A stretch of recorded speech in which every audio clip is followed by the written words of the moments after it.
I like TF2 maps. Not just how they play, but the purpose they serve to the greater narrative the game conveys. There was, and still is, no other game that looks and plays like Team Fortress 2 before or after it released. And there's something so captivating to me about these seemingly mundane locales that everyone who plays is already familiar with. Now, everyone should already know, or at least be familiar with, how TF2's characters were designed, but for the uninitiated, TF2's player models were designed for readability first. Characters are the most important piece of art in a multiplayer game, so that is where we spent most of our effort. We developed a read hierarchy for player models, prioritizing the information that players needed to be able to read merely by looking at the model. Our hierarchy was this: first, what team they're on, second, what class they're playing, and third, what weapon they're wielding. Team readability was addressed by adopting an overall color palette for each team, picking warm colors for red and cool colors for blue. The areas of highest contrast, which attract players' eyes, are all focused around the chest area of our character models, right where they hold their weapon. In addition, the subtle gradient from darkness around the character's feet to the bright areas around the chest also helps draw the player's eyes to the weapons. But this also extends to the game's universe as well. Each team, along with color, follows a specific material pattern for each team's base. The red team, that's wood and more natural rustic elements. Meanwhile, blue team is more industrial, with materials consisting of concrete and metal. These materials also help the player recognize which team's side of the map they are in. If it's colder and more industrial theming, then it's blue side. If it's more rustic with warmer colors, then it's red side. And even when those materials aren't the main focus, for instance the distillery on Well being made out of bricks, those material patterns still show up with the wooden walkways and interior panels. The shape of each team's territories also follow design patterns, as blue is more orthogonal, featuring usually flat-shaped roofs and squared buildings, while red is more angular with pointed gable-style roofing. For the architectural elements of the world associated with each of the two teams, we define specific contrasting properties.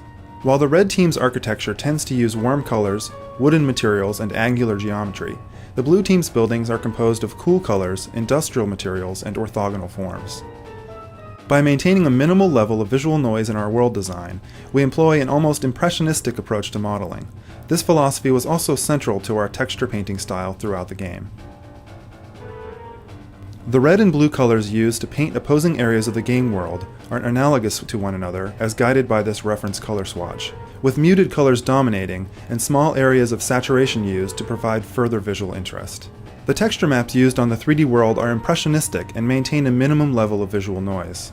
This is consistent with background plates found in animated films, particularly those of Hayao Miyazaki, in which broad brushstrokes appear in perspective, as if present in the 3D world rather than on the 2D image plane. We apply the same approach because we feel that its inherent frame-to-frame coherence has superior perceptual properties to an image space painterly approach. Map locales also differentiate between each other by game mode. Capture the Flag is the most straightforward, being a simple grab the other side's vital intelligence, while Attack, Defend, and 5CP maps are about taking control of specific structures and bases from the enemy team, typically with the end goal of securing whatever doomsday contraption the other side has constructed. Payload matches, meanwhile, involve destroying key stronghold locations of the red team. But by far, Koth maps are the most interesting, as we're not aiming for control of the structures themselves, but rather the resources and strategic positioning they provide. All of TF2's launch maps follow these principles. 1. They are in the middle of nowhere, far removed from any urban or city settlements.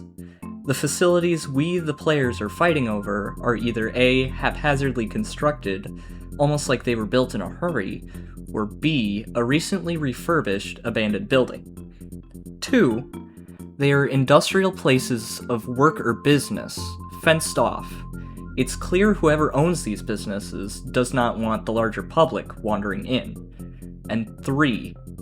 Everything up until this point has been a facade, and it fully slips once you reach the core and it's revealed what this has all been about. War.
When a map fails to adhere to these restrictions, it sticks out like a sore thumb, and oftentimes detracts from gameplay readability, even to those who don't look at TF2 with more of an artistic eye. No, it sucks. It objectively sucks. You don't know where the hell to go. I think this map is terribly unbalanced, because at some point, a team can just stall. Let's dive even deeper into this. We've gone over the reason these locales and their purpose in the larger narrative is, but art is only one layer to a map. See, there's a game attached to this beautiful artwork, and a game necessitates fun gameplay. As a wise man once said, "If it's not fun, why bother? If it's not a battle, where's the fun?" And I think it's safe to say that I'm not the only one who thinks that excellent gameplay is only further heightened with solid, good, fun maps to play on. But what constitutes as a good map? Well, to me at least, all good maps have a sort of flow that's hard to describe. It allows for all 9 classes, yes, even Sniper, even though he is extremely oppressive no matter where you stick him, to have a place on the battlefield, and feed into the rock-paper-scissors style of gameplay TF2 promotes, where even winning or losing, you can still have fun. Maps typically follow the formula of having a decent-sized main route that funnels through smaller choke areas, along with having tight flanks, allowing for classes like Spy and Scout to have their place. But also engineers can get sneaky and try and push their team through a different route to catch the enemy by surprise. Well, I guess that'll do. But don't just take my word for it. Fun is very subjective, so I won't be trying to define it here. Some people like tight chokes and corridors, and others like open spaces and skyboxes that let you touch the sun. Some people don't even like 5CP to begin with. I'm of course also motivated by my own idea of what's fun, but I think a good layout is one that tries to have a decent mix of both open and tight spaces, high and low ground that flow naturally, and allows most classes to have an area they shine in. And being able to play the game the way you want to is fun, so generally, maps that provide a few variants for spaces where people can play what they want, how they want, tend to be the most fun. This map, being 5CP, has 3 unique possible points and their connecting routes to work with. Again, showcasing mid, the actual point area itself is very open, with an open route, a roof to jump on, logs, wooden planks, and other stuff to jump around on, and windows to harass players from. But the under area, and some of the connecting routes are a lot tighter, forcing more close-range engagements, where Heavy, Pyro, and some other classes thrive. Opinion, what makes a good TF2 map? Well, see, now that's a good question. That's a really good question. I'd have to really think about that. So basically, I figure you gotta have a space where everyone can do their own thing. I guess it's a combination of aesthetics, layout. I guess if it's got something that all the classes can engage with. Right? So I am, of course, a heavy main followed by engineer and medic. Heavy, I feel like you gotta have some spots where you have an enclosed space to ambush people, but then some relatively open spaces with cover. So, you can really see it on 2 Fort. Like, newer maps kind of prioritize aesthetic over flow, it feels like, where a lot of the older maps are simple, but they're designed to be arenas first and foremost. I know it's not the greatest map, but it gives you some places where you can say, hey, that sniper's really oppressive. So you know what I'm going to do? I'm going to go to the sewers. Then you got Upward. Upward is like the quintessential one. Hey, I'm getting bullied by these snipers up on top. You know what I'm going to do? I'm going to go through the tunnels. Like that 5CP map that I can't remember the name of, that like in the middle, it's got that, it's like a train yard and it's got like a thing covering it. Well? What's that map called? No, not Well. Or, man, I'm getting assaulted by spies, so you know what I'm going to do? I'm going to go some other way. It's just, you have so many options. That's the big crux of everything. Options. If you've got a map that just, A, doesn't give you options, like, it's just not going to work. But then B, you also have to have it be consistent. I mean, you have to have it be, how shall I say? It should look right. I don't know how else to describe it. Foundry. I'm thinking about Foundry. Foundry is a good map, which is funny because it's pretty much just like cut in half and symmetrical. And to be honest, that's okay. I mean, it is a control point map, so you want to have both sides being balanced and everything like that. It should look like it fits in the game. You got some maps, the example is that funny, phony island. Like, okay, look, I get it. We do go to some weird places, but this is kind of going overkill. Any sort of Team Fortress 2 map, you're gonna have your main area where all the like fighting and stuff is going to happen. Then you're gonna have like backline, and then you're gonna have like kind of like a spawn or something. Basically, where people of the enemy team aren't expected to be. Yeah. There we go. So, all the main fighting is going to be in here. This is where you're trying to get from like whatever spawn to get there, to get into the fight, and hopefully push from there to where the enemy's going to be so you can win in like a 5CP map or anything. Or even like on attack and defense. There's going to always be a big front where you're either defending, attacking, whatever. And if you're like, let's say you're this guy and you get really hurt really badly, are you going to stay there and keep fighting? No. You're going to fall back a little bit so that you can get your health back with like a health kit, or you're going to have your medic or whatever. Maybe there's a engineer or something right here with his like stuff and things there to help you out.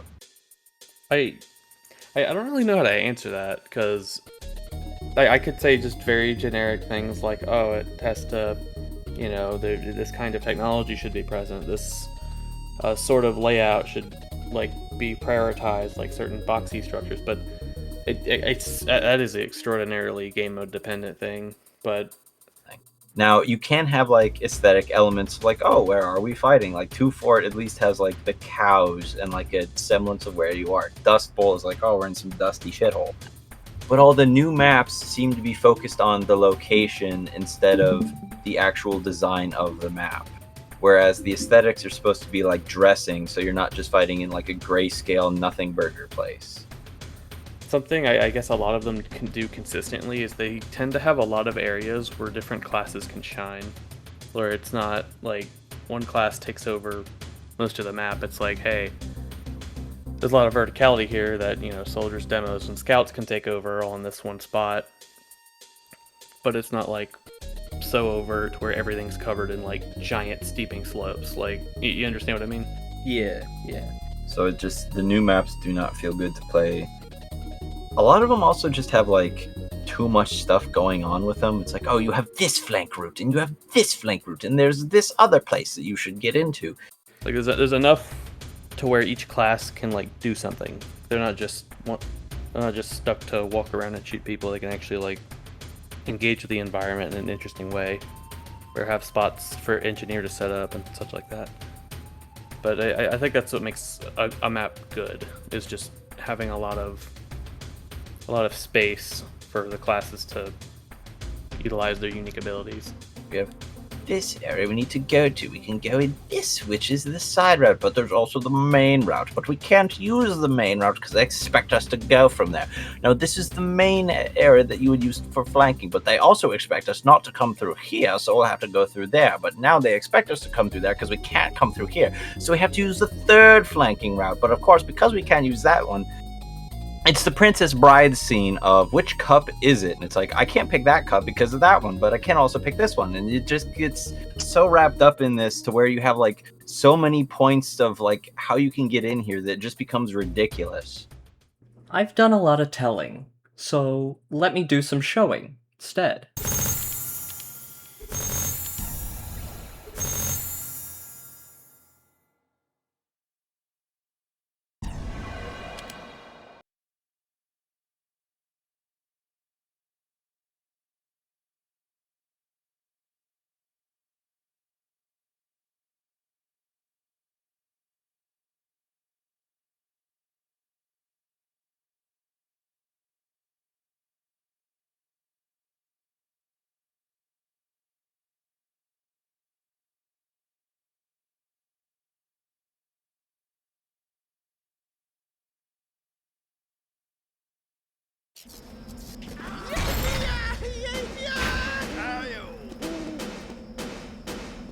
Okay, maybe that was just a fluke. You know, let's try it again, and... Overtime. Alright, third time's the charm. Yeah, there's no getting around it. It is impossible to experience any map outside of a few select maps that are treated more like deathmatch because of godforsaken casual mode. I'm not gonna go fully into the pantheon of reasons on why casual mode was an absolute travesty and should have been reverted immediately, but the TLDR is that casual mode causes too much waiting between matches and not enough time to actually play the map before getting thrown out and having most of the server leave. On top of it all, some maps you just can't play anymore. Are you like me and actually enjoy maps like Stand-In and Yukon? Fuck you, Baltimore! You're playing Upward again. This is a beautiful work of art that has inspired me many, many times, but my god! The mangled state that Valve just threw their hands up at and said, fuck it, 500 copy and paste updates please, leaving this game more bloated than Pyrocynical could ever dream of is absolutely disgraceful. With all that being said, if you can brute force your way through the bullshit of casual mode, good luck with that. Or better yet, find a good community server, maybe stop for a moment and take in the beauty. You might find a new aspect about this game to love, like I have.